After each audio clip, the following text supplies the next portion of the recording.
Train class 2। एक रेलगाड़ी 390 metre लंबे प्लेटफॉर्म तथा प्लेटफॉर्म पर खड़े लैंप पोस्ट को पार करने में क्रमशः 28 सेकंड और 7 सेकंड का समय लेती है। ये ट्रेन है, यहाँ आदमी है और यहाँ पर प्लेटफॉर्म है। आज इसको पार करने में 7 सेकंड का समय लेगी, बट इसको पार करने में 28 सेकंड का समय लेगी। और 390 मीटर लंबे प्लेटफॉर्म, इसका लंबाई भी दे दिया है 390 मीटर। बोला कि रेलगाड़ी की लंबाई ज्ञात करें। फिल करिए। जब ट्रेन इस आदमी को पार की या खंभे को पार की अपनी लंबाई 7 सेकंड में, लेकिन वही ट्रेन अपनी लंबाई के साथ 390 मीटर और पार की तो लग गया 28 सेकंड। मीनिंग 390 मीटर जब अतिरिक्त लंबाई पार किया गया तो समय भी लगा 28 - 7 21 सेकंड अतिरिक्त। इसलिए ये ट्रेन की चाल निकल जाएगा मीटर प्रति सेकंड में। तो बोले ये क्या है, 21 है, 21 और 3 से काटिए तो 130 और 7, 130/7 मीटर प्रति सेकंड ट्रेन की चाल। अब आइए यहां से हम लोग को कैलकुलेट कर रेलगाड़ी की लंबाई। बोले 130/7 मीटर प्रति सेकंड से हम 7 सेकंड में गुणा किए तो 130 मीटर जो निकला वो ट्रेन की लंबाई निकल गया, क्योंकि ट्रेन इसको पार की है इतने देर में, तो 130 मीटर लंबाई।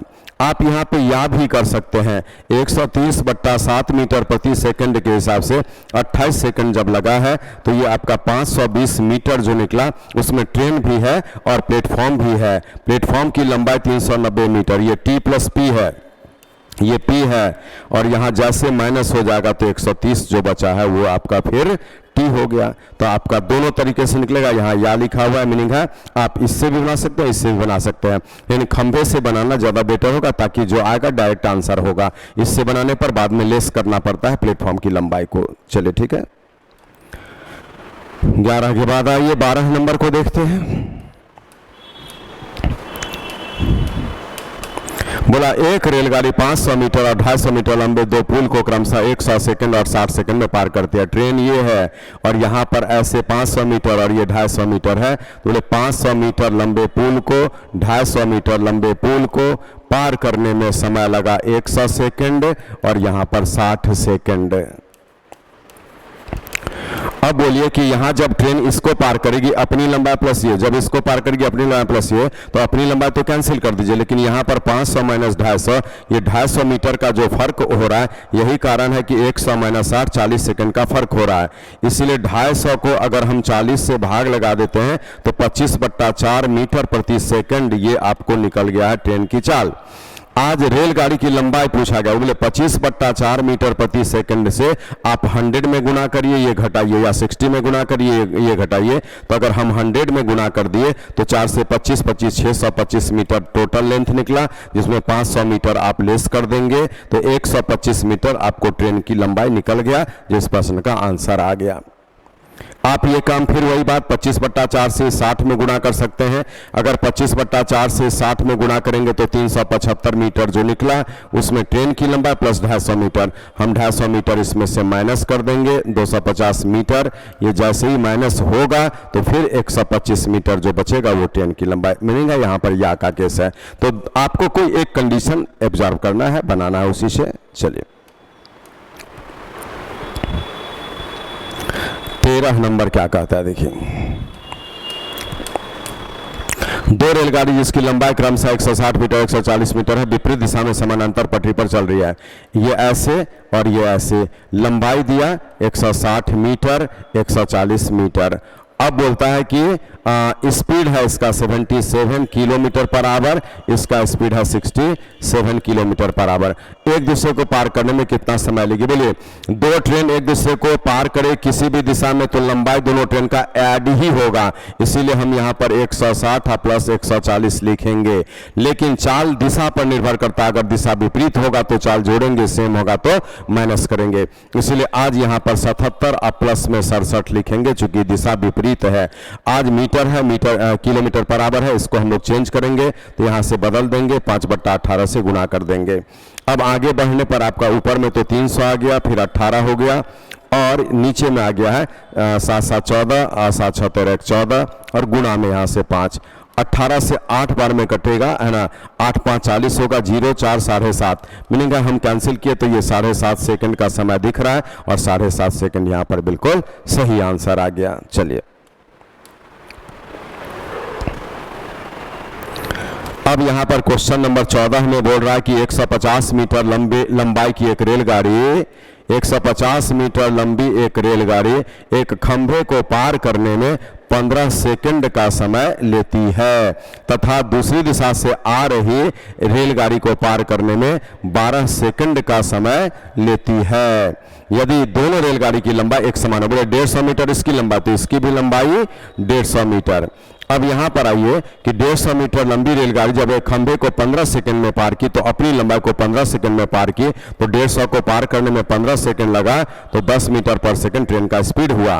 अब यहां से कैलकुलेट करते हैं कि 150 और प्लस में 150 ये 300 मीटर को पार करने में 12 सेकंड लगा तो ये 25 मीटर प्रति सेकंड रिलेटिव स्पीड निकला, मैंने दोनों ट्रेन का एडेड स्पीड।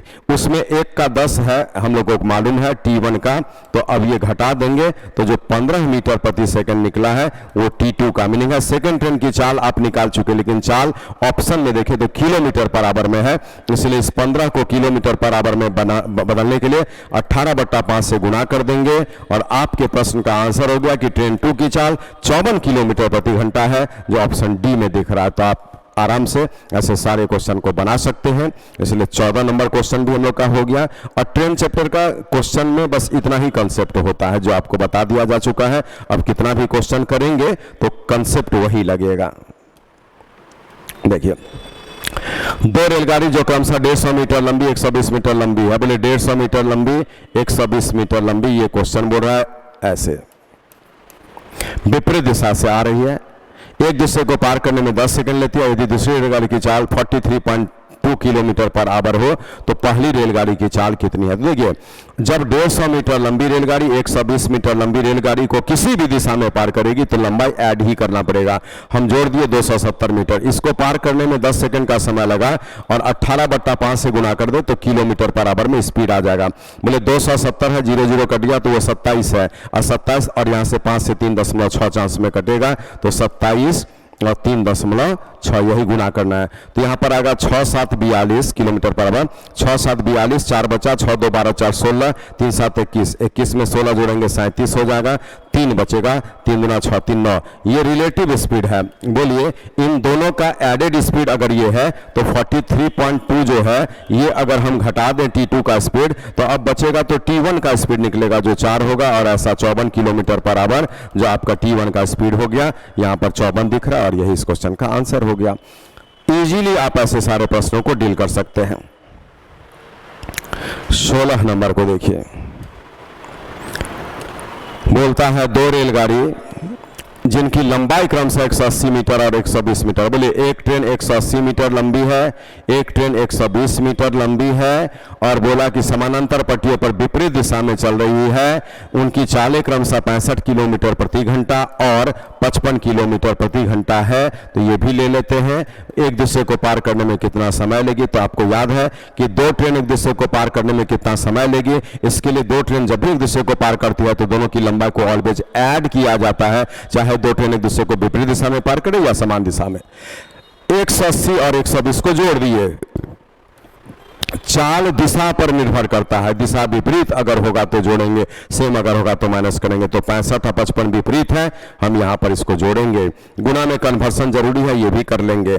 अब क्या निकला, तो ऊपर में तो 300 हो गया, फिर 18 भेज दिए और यहां से पढ़िए तो 6 5 11 120 हो गया, और गुना में 5 600 9 सेकेंड आपके प्रश्न का आंसर हो गया। ये कैंसिल कर दिए, 9 सेकेंड्स आ रहा है जो इस क्वेश्चन का आंसर।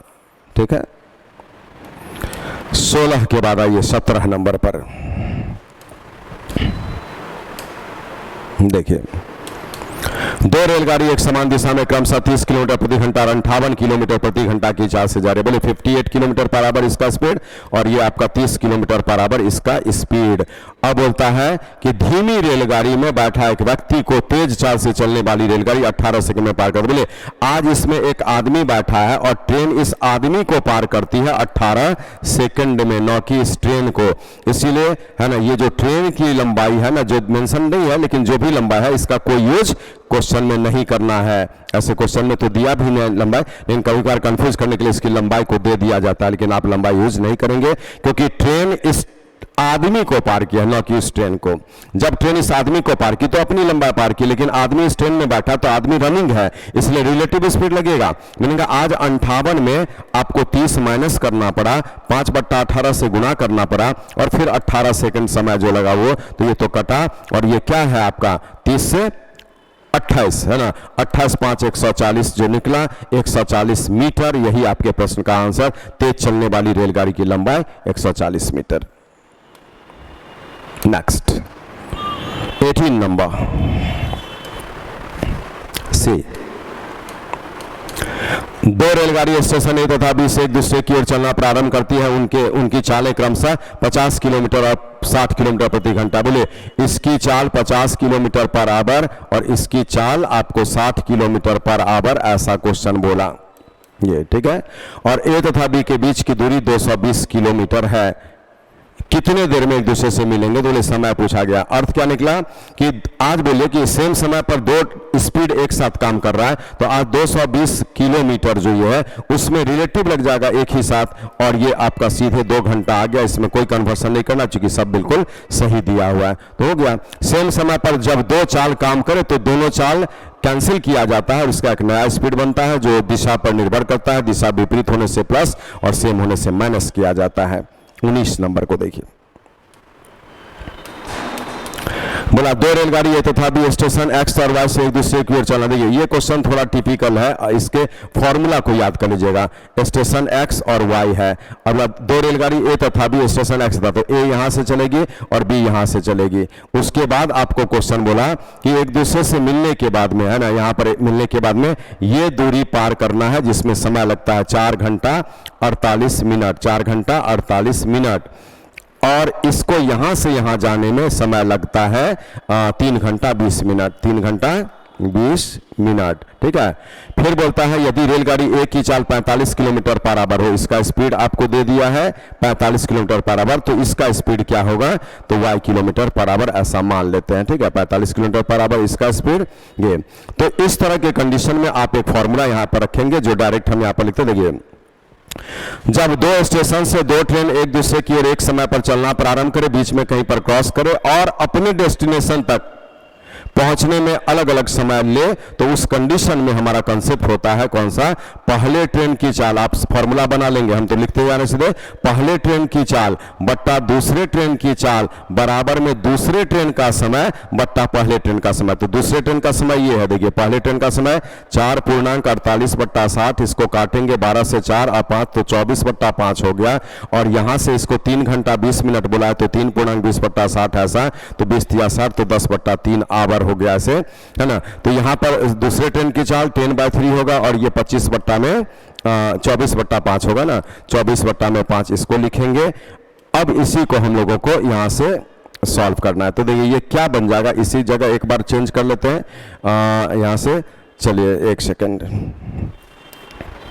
क्या हो जाएगा, तो यहां पर लिखा गया ना 10/3 और 5/24। चलिए अब काटिए इसको 2 से 5 तो 25 और 12 36, 5/6 में लिखा है 45/y का मान जो है 25/36 ऐसे, और ये बन जाता है 5/6, और इससे y का मान निकालेंगे 5 9 9 6 54, तो आपके प्रश्न का आंसर 54 किलोमीटर पर आवर। तो इसके लिए अभी तो क्वेश्चन का डायग्राम ये है, लेकिन सॉल्यूशन सिर्फ ये है। आप याद रखिए कि पहली ट्रेन की चाल बट्टा दूसरी ट्रेन की चाल बराबर अंडर रूट में दूसरे ट्रेन का समय बट्टा पहले ट्रेन का समय, बस ये याद रखना, आराम से आपका क्वेश्चन बन जाएगा। चलिए 20 नंबर, दो रेलगाड़ी के चालों में 6-7 का अनुपात है, दो ट्रेन है जिसके स्पीड में 6-7 का क्वेश्चन रेशियो दे रहा है, तो बोले चाल है 6-7 के रेशियो में, ठीक है। यदि दूसरी रेलगाड़ी हाँ, तो चाल अगर इस रेशियो में है तो समय इसके इनवर्स रेशियो में होगा, और इनवर्स का अर्थ है 6-7 का उल्टा ऐसा। बोलता है कि दूसरी रेलगाड़ी 4 घंटे में 364 किलोमीटर जाती है। बोले यहाँ पर 364 किलोमीटर अगर 4 घंटे में जाती है तो 4 से ये कटेगा 9 1 91 ऐसा करके, एक सेकंड, दो रेलगाड़ी की चालों का अनुपात 6-7 है, 6-7, ठीक है, सही है। उसके बाद बोला है कि दूसरी रेलगाड़ी 4 घंटा में 364 किलोमीटर जाती है, 4 घंटा। अच्छा, तो यहाँ पर समय का काम नहीं पड़ रहा है ऐसे, ये चीज चाल ही का काम पड़ा देखिए। दूसरी रेलगाड़ी 4 घंटा में 364 किलोमीटर जाती है, तो ये तो चाल निकला है ना, किलोमीटर पर आवर 91 है, 91 किलोमीटर पर आवर। तो बोलिए अगर इसकी चाल 91 किलोमीटर पर आवर है तो 7 का कितना फोल्ड है, 13 फोल्ड है, तो इसकी चाल में भी 13 ही फोल्ड आप कर सकते हैं, जो 13 6 78 किलोमीटर पर आवर होगा। तो पहली ट्रेन की चाल 78 किलोमीटर पर आवर हो गया। समय का काम नहीं पड़ा है ना, तो समय का पड़ता तो इसका इनवर्स रेशियो लेते, लेकिन अभी नहीं पड़ा। तो सिंपल भाषा में 7 को 91 बोला है 91, तो ये 91 है तो 13 फोल्ड है, इसका भी 13 फोल्ड करेंगे, आपके प्रश्न का आंसर हो गया।